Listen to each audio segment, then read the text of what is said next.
ఓం నమః శివాయ. ఓం లలితాదేవ్యై నమః. ఓం శ్రీ గురుభ్యో నమః. శివానందలహరి 39వ శ్లోకం. ధర్మో మే చతురంఘ్రిక సుచరిత పాపం వినాశగత కామక్రోధమదాదయో విగళిత కాలసుఖావిష్కృత జ్ఞానానంత మహౌషధి సుఫలిత కైవల్యనాదే సదా మాన్యే మానస పుండరీక నగరే రాజావతంసే స్థితే. ఈ శ్లోకంలో గురువుగారు ఈశ్వరుడు కనుక మన మనసులో ప్రతిష్ఠిస్తే మనం ధర్మం తప్పము తప్పలేము. ఈశ్వరుడు అంతటి వాడు మనం పాలిస్తే అరిషడ్వర్గాలను అధిగమించగలము అని కూడా చెప్పారు. ఒక దేశాన్ని కానీ ఒక రాష్ట్రాన్ని కానీ లేక ఒక సంస్థని కానీ ఏదైనా సరే అది నడిపేవాడు మంచి స్వభావం కలిగి ధర్మాన్ని అనుసరించి ఈర్ష్యాద్వేషాలకు అతీతంగా కనుక ఉంటే అది ఖచ్చితంగా భగవత్పాలన అనగా రామరాజ్యం అవుతుంది. అది మనం గ్రహించుకోవాల్సిన విషయం. మనం ధర్మం తప్పకపోతే అధర్మం మనల్ని ఏమీ చెయ్యలేదు. ఈ శ్లోకంలో అంతర్గత ఈశ్వరుణ్ణి ఆచార్యులు వారు రాజావతంసే అని సంబోధించారు. మనలో ఉండేటువంటి ఈశ్వరుణ్ణి ఏమన్నారు? చంద్రుణ్ణి అలంకారంగా చేసుకున్నటువంటి ఓ చంద్రశేఖర అని పిలిచినట్టు అనమాట. రాజావతంసే అంటే చంద్రుణ్ణి అలంకారంగా ధరించినటువంటి ఓ ఈశ్వర, ఓ చంద్రశేఖర అని పిలిచినట్టు. ఇందులో గురువుగారు మనస్సుని ఒక రాజ్యంతో పోల్చారనమాట.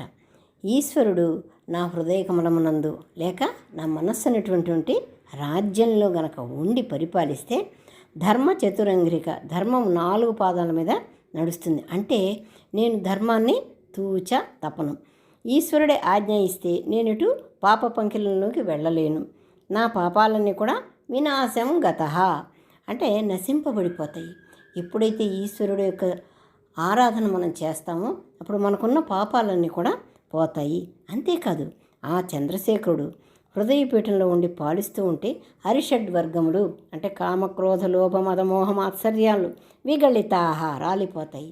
అవి ఎక్కడ నిలబడవు. ఇంకా మనలో ఉండేటువంటివి అవన్నీ విగళితాహ రాలిపోతాయి. అంతేకాదు కాలాన్ని శాసించే ఆ తండ్రి నా మనోసింహాసనంలో ఉంటే కాల సుఖావిష్కృత అంటే సంవత్సరానికి కావాల్సిన రోజు, వారం, పక్షం, నెల, సంవత్సరం ఎటువంటి నష్టాలు కానీ గడిచిపోతాయి. ధర్మాన్ని మనం నమ్మితే ధర్మం జ్ఞానం కలుగజేస్తుంది. ఆ జ్ఞానమే ఒక గొప్ప ఔషధంలాగా పనిచేసి మోక్షప్రాప్తి కలుగజేస్తుంది. జ్ఞానం నుండి పుట్టినటువంటి ఔషధం సుఫలితే బాగా పనిచేస్తుంది. అంటే మనం ధర్మంగా ఉంటే మనకి ధర్మం ఏ విధమైనటువంటి ఔషధం ఇస్తుంది? మనం సుఖంగా ఉండాలి అనేటువంటి ఔషధాన్ని ఇస్తుందట. అజ్ఞానం అనే రోగాన్ని మట్టు విడిపోతుంది. మనకి అజ్ఞానం అనే రోగం అనేది ఉండదనమాట.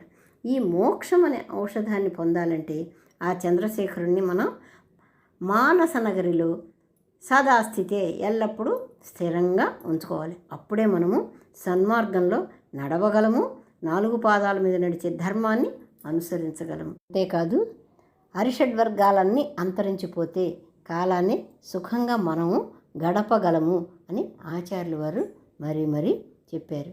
మరి ఈశ్వరుడు మన మనసులో కనుక ప్రతిష్ఠ జరగాలంటే మనం ఏం చేయాలి?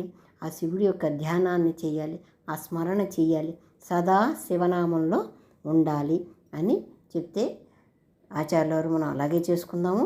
అలా చేసుకుంటే అంతా ఆ ఈశ్వరుడే చూసుకుంటాడు. ఓం నమః శివాయ. ఓం శ్రీ గురుభ్యో నమః.